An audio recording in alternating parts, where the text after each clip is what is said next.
O anúncio ribombou pelos altifalantes do Terminal 1 do aeroporto Humberto Delgado como um trovão adicional à tempestade que fustigava Lisboa lá fora. Todos os voos cancelados até nova ordem.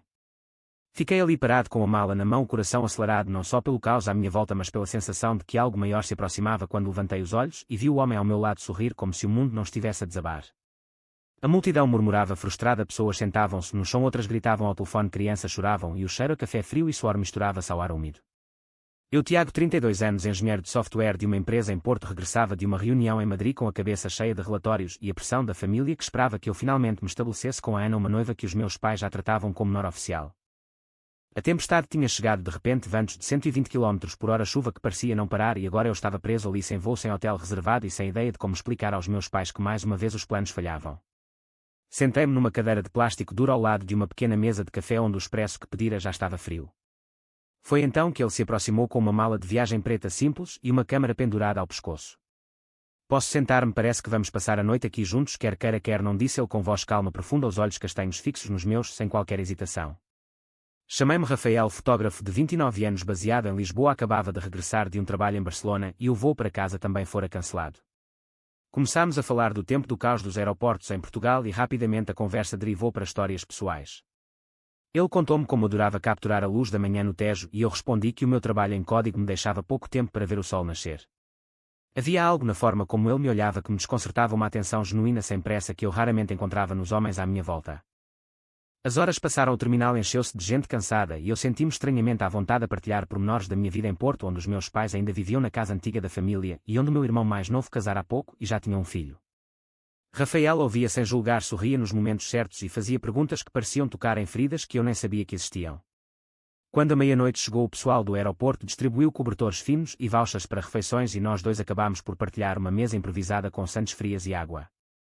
A conversa nunca parava e pela primeira vez em anos eu sentia que alguém me via de verdade, sem as máscaras que eu usava todos os dias para agradar à família e à sociedade.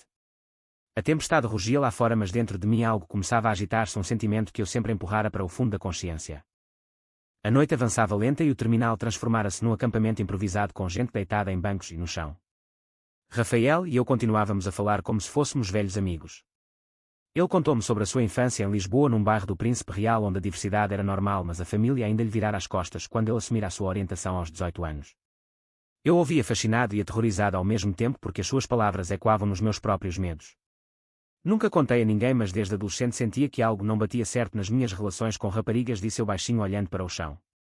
Rafael não se afastou, não julgou, apenas assentiu e disse que era corajoso admitir isso mesmo num momento como aquele.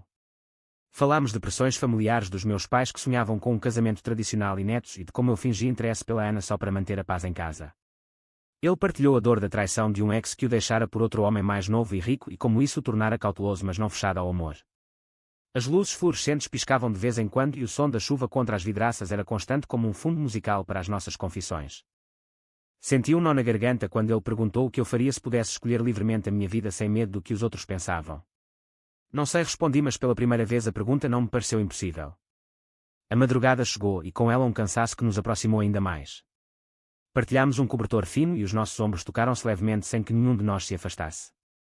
Rafael falou de projetos fotográficos que capturavam casais do mesmo sexo em Portugal, mostrando a beleza da autenticidade, e eu senti inveja da sua liberdade.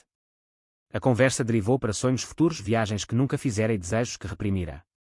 Quando o sol começou a tentar romper as nuvens carregadas, eu já não era o mesmo homem que entrara no aeroporto na noite anterior. O estranho ao meu lado tornara-se um espelho que me mostrava partes de mim que eu ignorara durante anos, e o medo misturava-se com uma estranha excitação. Quando as autoridades anunciaram que os voos só recomeçariam ao fim da tarde, decidimos não ficar mais no terminal. Rafael conhecia um pequeno hotel perto do aeroporto no bairro de Olivais e propôs que fôssemos juntos dividir as despesas. Aceitei sem hesitar, algo que me surpreendeu a mim próprio. Caminhámos pela chuva miúda com as malas a reboque e o ar fresco da manhã lavou o cansaço acumulado.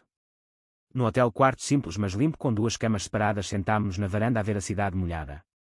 A conversa continuou mais íntima agora. Rafael mostrou-me fotos no telemóvel de viagens suas e eu senti o peito apertar quando vi imagens de casais felizes em parques de Lisboa. Eu nunca vivi isso, murmurei. Ele pousou a mão no meu braço por um segundo e disse que ainda era tempo. Passámos o dia a explorar o bairro próximo, comendo pastéis de nata num café local e falando de tudo e de nada. O toque acidental das mãos ao pagar a conta, o olhar prolongado quando falávamos de solidão, tudo parecia carregado de significado novo. À tarde regressámos ao aeroporto, mas o voo continuava adiado e decidimos voltar ao hotel para outra noite. No quarto a tensão era palpável mas doce. Rafael contou-me sobre o seu trabalho como fotógrafo freelance e como usava a arte para combater preconceitos. Eu abri-me sobre a pressão do emprego em Porto, onde colegas faziam piadas homofóbicas sem saber que me atingiam. Quando a noite caiu de novo, partilhámos confidências à luz tenue do candeeiro e pela primeira vez senti que o meu coração batia por alguém do mesmo modo que os romances que via nos filmes. Não houve gestos exagerados, apenas compreensão profunda e o início de uma atração que me aterrorizava e libertava ao mesmo tempo. File 4. Os dias seguintes foram um turbilhão de descobertas. Com os voos ainda suspensos por causa da tempestade que se prolongava, decidimos alugar um carro e explorar Lisboa juntos. Rafael mostrou-me o bairro alto ao entardecer, o Chiado com as suas livrarias antigas e o mirador da Senhora do Monte, onde a cidade se estendia a nossos pés.